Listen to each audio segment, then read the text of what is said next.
Well, thanks very much, Lee and Nick, for that kind introduction. I approach this with great trepidation. First, it will be the first speech that I've read out since 1991. I think it's generally terrible, and I like to do my act with as all the politicians do these days, move your hands around, but given the interest, it seems, in any comment on policy or whatever, I thought I should be, as far as I can be, word perfect. And it is an interesting time. I've been, in putting the speech together with my colleagues, the original version went for about 84 minutes, and we thought that was just a tad long. So we've shortened it a little bit, but there is a fuller version that will be posted on the Treasury and I guess also the CEDA website if you wish to, if you really are bored. Yeah, it's interesting, as the Chinese say, very interesting. So let me start. Over the past 2 decades, I've observed the performance of the economy and the debates about fiscal policy and, just as importantly, structural reform, largely from afar.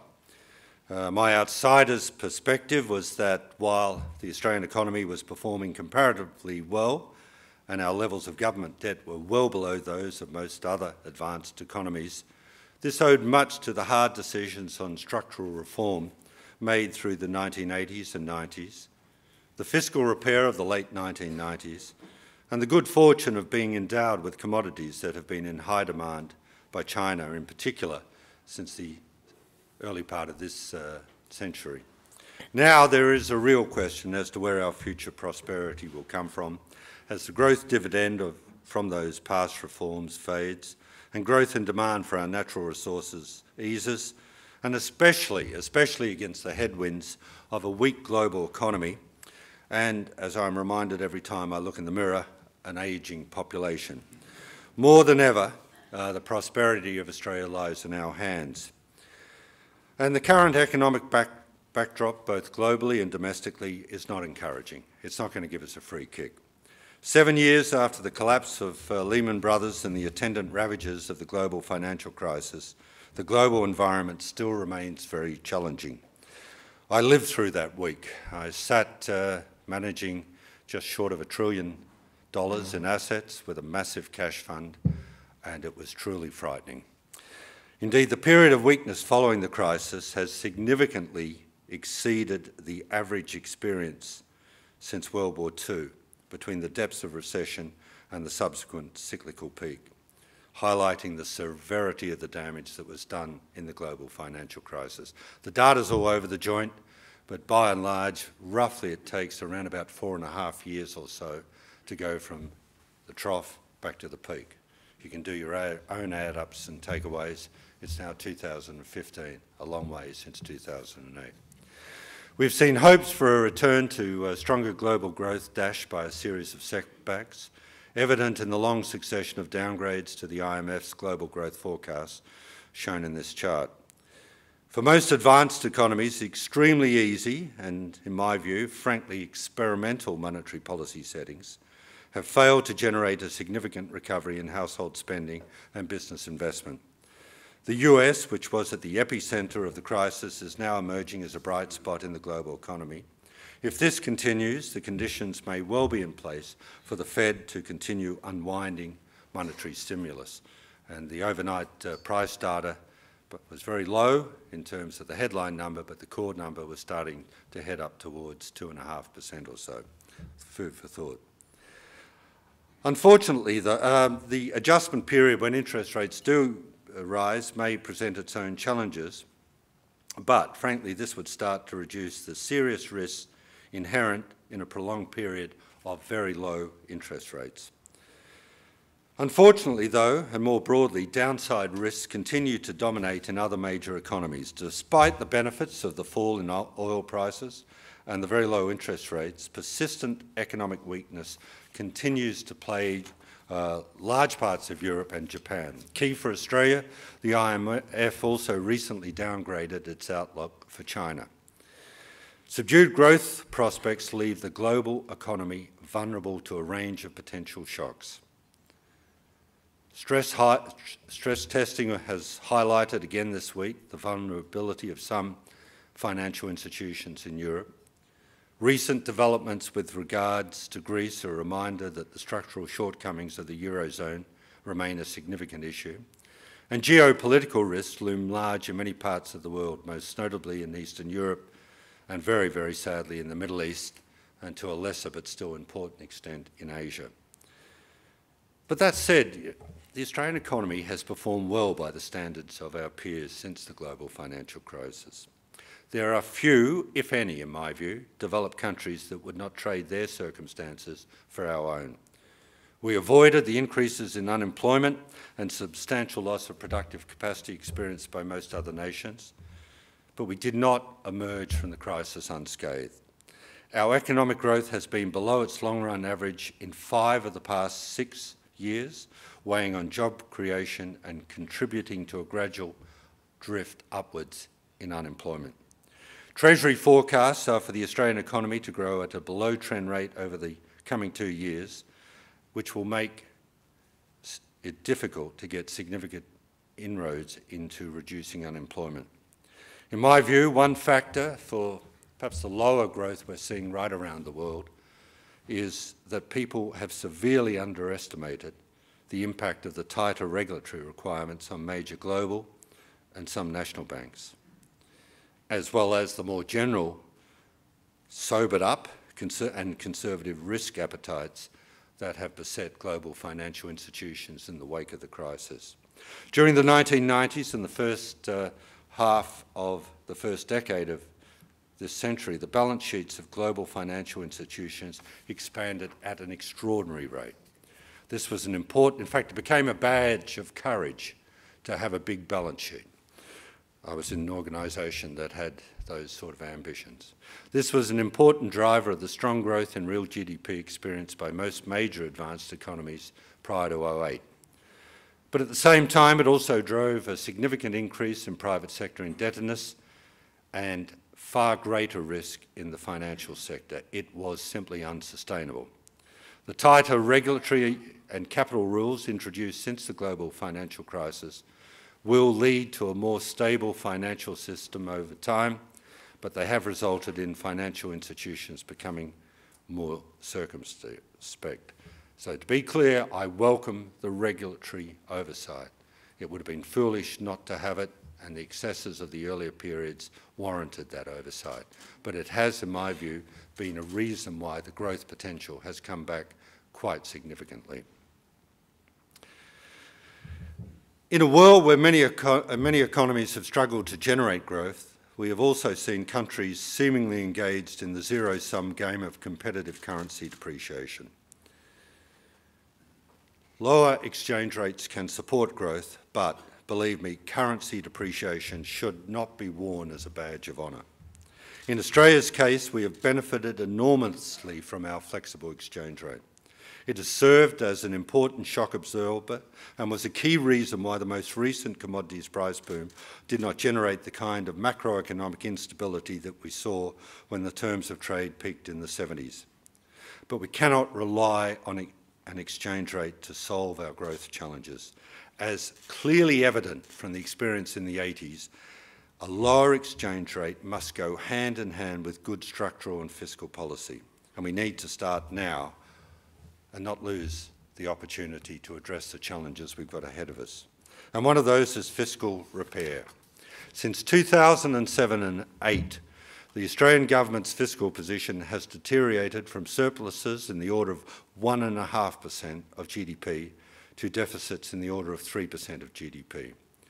Commonwealth Government net debt has increased from negative 4% of GDP to a positive figure of 12.8% of GDP in 2013-14, and most importantly, it continues to rise. Net debt is now approaching the levels that we last saw after the recession in the early 1990s, which at the time was the highest we'd seen in Australia since the years following World War II. Importantly, that net debt that we've got at the moment is only costing us around about a little bit under 3% to service, under 3%. I lived through the period in the 80s when the Commonwealth bond rate was around about 16%. Just remember those numbers if you would. The debt burden is growing, and of course will grow even faster when inevitably interest rates rise around the world. The start of the structural deterioration in the Commonwealth's budget position began before the global financial crisis. This chart that's up there is the mastermind of one of my good friends and colleagues, Nigel Ray at the Treasury, and it's a wonderful one which will, I suspect, be analysed by many academics for years to come. The chart, if you can see it, shows the impact on the budget bottom line of unexpected, these are things that were not forecast in our budget estimates, of revenue parameter changes, the grey bars. Think of it of windfall gains, not in that year, but gains in that year that then were going to be spread out over the next four years. Personal income tax that we used to get rid of it, which are the green bars, other revenue policy changes, which were revenue adjustments, and most importantly, blue bars, which were the expenditure decisions. The grey bars above the line show that the government received positive revenue surprises at successive budget updates from around 2002-03 to 2007-08, primarily due to the terms of trade persistently exceeding Treasury's forecast, basically the mining boom. The green and blue bars below the line show that these positive revenue surprises were largely handed back through personal income tax or spend. In real terms, Commonwealth Government spending grew at an average annual rate of around 3.5%, that's real terms, between the start of the terms of trade boom in 2003-04 and the start of the financial crisis in 07-08, while taxes fell as a share of GDP. Some of the proceeds of this once-in-a-generation commodity price boom were used to pay down debt and also set against future liabilities through the creation of the Future Fund. There was also, to be fair, some increase in infrastructure investment, but a very substantial amount was spent, including on untargeted transfers, so-called middle-class welfare, without sufficient regard to the future prospects for servicing those ongoing transfers. Generous income testing arrangements for family tax benefits in the early part of this century, and access, frankly, to million-dollar contributions to tax-preferred superannuation through 2006-07 were notable examples of middle or indeed higher income welfare that contributed to the problem. It is my strong belief that as a society we have a moral obligation to assist the worst off, the disabled and those who are not in a position to provide a basic standard of living for themselves and their families. And the tax and the welfare systems are clearly a means of doing this, but we must ensure that the fiscal transfers are well targeted. Not only did we enter the global financial crisis with a Commonwealth Government budget that was structurally weaker than the budget balance suggested, but the pace of government spending growth has remained high since.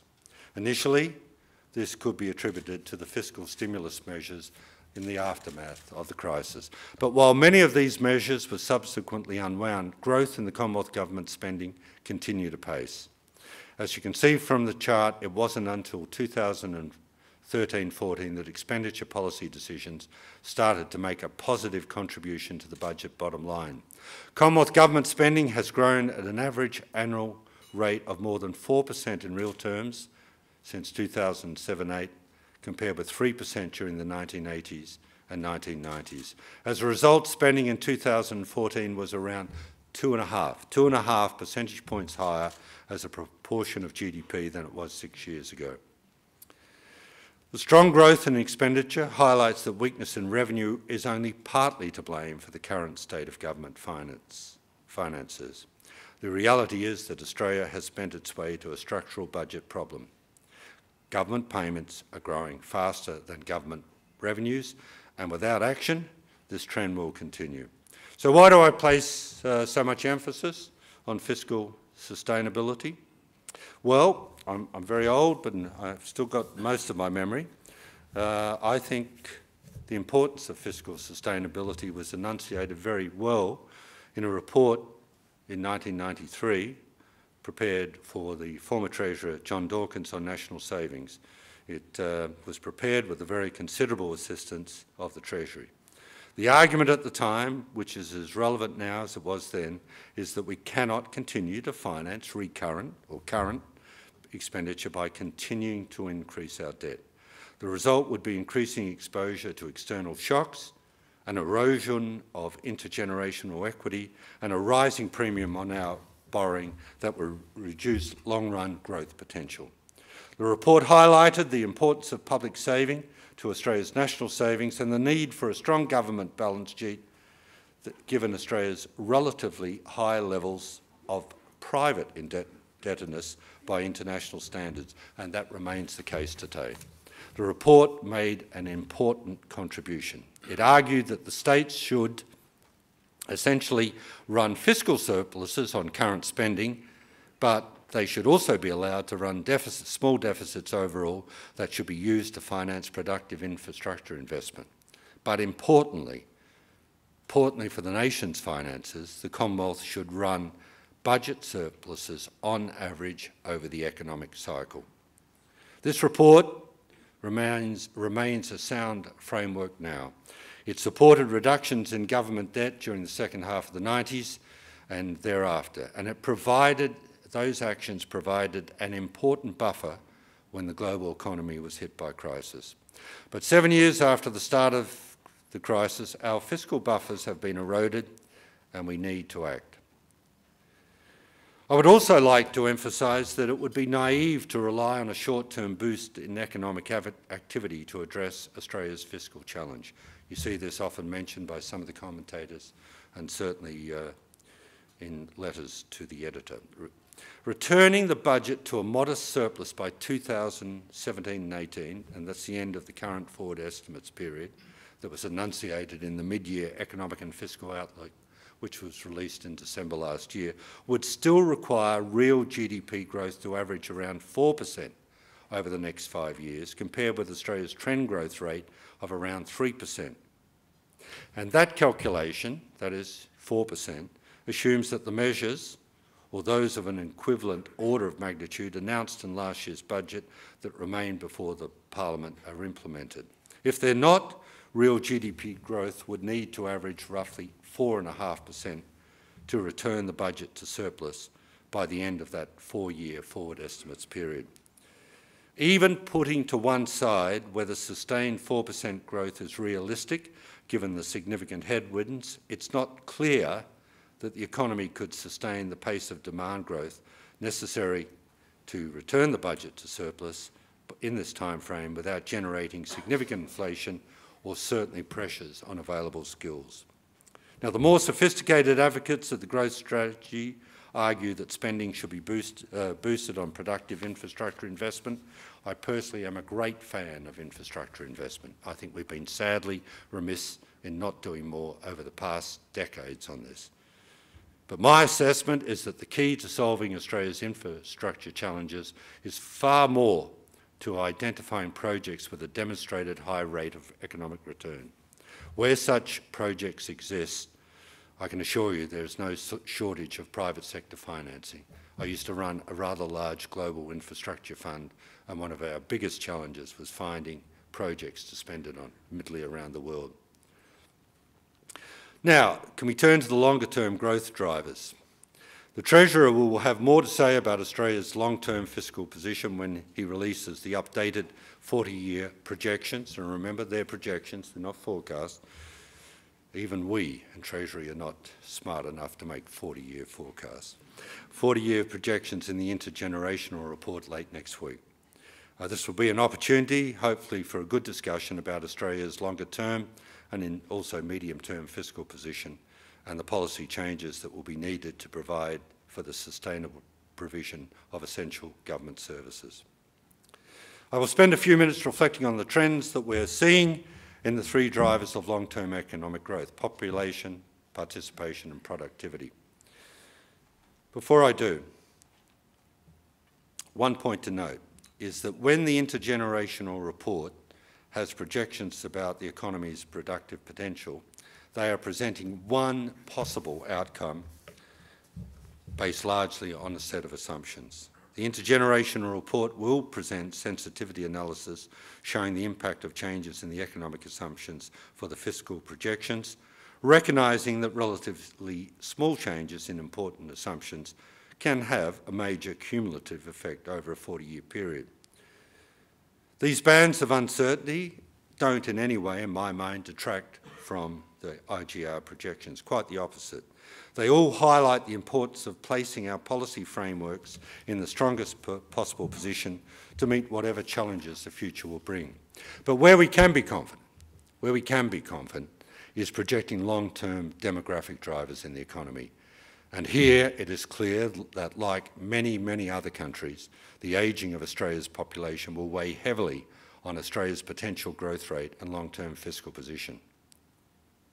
Where there is more uncertainty is projecting future trends in productivity.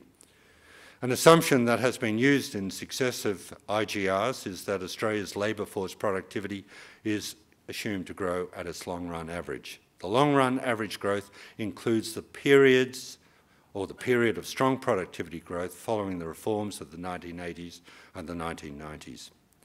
We should not take for granted that productivity growth of this order will be repeated, particularly in the absence of a reinvigorated structural reform effort. We should also not interpret the IGR projections of long-term 3% growth as suggesting that this growth will somehow come from the heavens. For the economy to operate at its productive potential at any point of time also requires matching growth in demand. And as I've said earlier, this can only be achieved if households and businesses are sufficiently confident about the future direction of the economy to increase both spending and investment. And we must also look to what's happening on the international front, and that's not promising at the moment. It will be promising at some time, I can guarantee you, in the next 40 years, but some way out.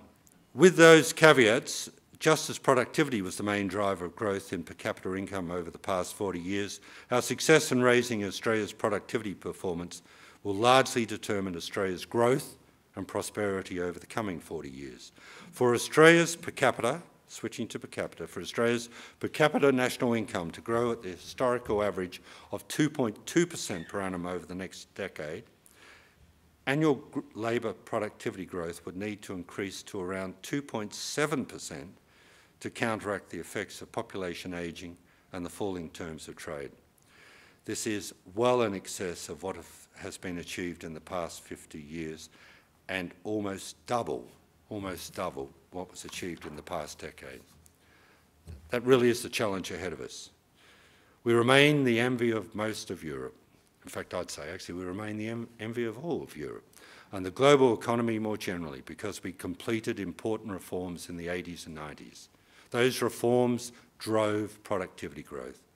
Reform stalled in the first decade of this century, but incomes rose with historic rises in the terms of trade and mining investment. And it's a hard story to tell when everybody feels better and incomes are going up, that really you've got to look to the future. You know, for those with children, particularly for those with grandchildren, think of it's their problem, but you've got the start of the solution when you look at them. I'm seeing my grandson tonight, so that's why I particularly use that analogy. We need to reinvigorate structural reform to boost productivity growth and sustain increases in living standards. And it will require improvements across all markets, input markets such as labour, financial markets and infrastructure markets, as well as the goods and services. Now, the government's commissioned a number of policy reviews that will recommend ways to hopefully increase reform and through that prosperity. Three areas stand out. The first is tax reform. This is one of the real opportunities to increase incomes and living standards. The fact is that the structure of our tax system today looks remarkably like it did back in the 1950s, but our economy looks very different. That may tell us something. Tax reform can really play a role in promoting stronger investment and encouraging workforce participation. A company tax rate is high by international standards. In the context of far more mobile capital, high tax rates are dampening investment and productivity while continuing personal income tax bracket creep will have negative impacts on workforce participation and incentives. An important criterion for a well-functioning tax system is fairness, where there are some contentious and important issues that need to be explored. For example, substantial tax assistance is already provided to superannuation savings. We need to consider whether the level and distribution of these concessions remains appropriate. These are the type of issues that will be considered in the upcoming tax white paper. A second priority is continuing to modernise the workplace relations system. There has been progressive progress in workplace regulation in recent decades, but most of these reforms were undertaken in the 80s and 90s, in particular the shift from centralised wage fixing to enterprise bargaining, and they have delivered substantial benefits. Elements of our workplace relations system may need to change to fit the workplace of our future. The Productivity Commission's inquiry into the workplace relations framework will be delivered later this year, and we hope it will be an important marker for future debate on these issues. A third priority area for structural reform is driving greater competition in goods and services markets. Previous product market reforms and those associated in particular with the Hilmer Review in the 1990s pushed competition into non-tradable sectors like electricity, telecommunications and rail freight. These were important changes contributing to a GDP increase, we believe, of around 2.5 percentage points over the course of the decade. The proposals in Ian Harper's draft report, which were released in late 2014, provide the opportunity to boost Australia's productivity performance. Ian's final report will be released in March, and Ian proposes that we apply competition law and a new set of competition principles to all purchasing activities of government, such as health, education and aged care. Given what's happening with the ageing of the population, given the other trends, even small improvements here, and this will require a lot of work in cooperation with the states, in those areas where government has a large footprint, can bring very dramatic increases. And then we have the importance of strengthening competition across the financial sector, and this is a major theme of the financial system inquiry.